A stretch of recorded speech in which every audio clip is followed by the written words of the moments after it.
આંતરરાષ્ટ્રીય હિન્દુ પરિષદના સંસ્થાપક અને રામ મંદિર આંદોલન અગ્રણી ડૉક્ટર પ્રવીણ ટોગડિયાએ અંકલેશ્વર જીઆઈડીસી ખાતે શુભેચ્છા મુલાકાત અને પરિચય પ્રવાસ કર્યો હતો.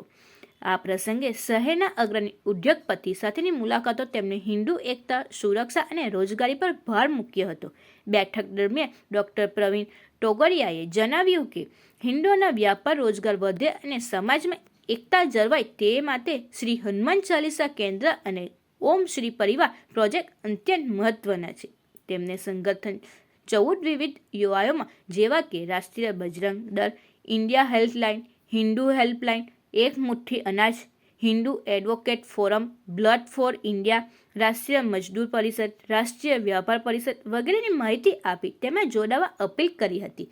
આ પ્રસંગે અતુલ કુમાર પટેલ અને વિઠ્ઠલ ઠાકેચા અને દક્ષિણ ગુજરાત પ્રાંતના મહામંત્રી હસમુખ રેયાની અને ઇન્ડિયન હેલ્પલાઇનના અધ્યાપક રવિ કરિયાવાર, ઔદ્યોગિક અગ્રણી જસુ ચૌધરી, પ્રભોર પટેલ, હરેશ પટેલ, કલ્પેશ કોઠરિયા, કે.આર. જોશી, ભદ્રેશ પટોડિયા, દિનેશ કુટ, નિલેશ પટેલ, ડેનિસ ભૂત તેમજ દેવુભા કાથી વગેરે હાજર રહ્યા હતા.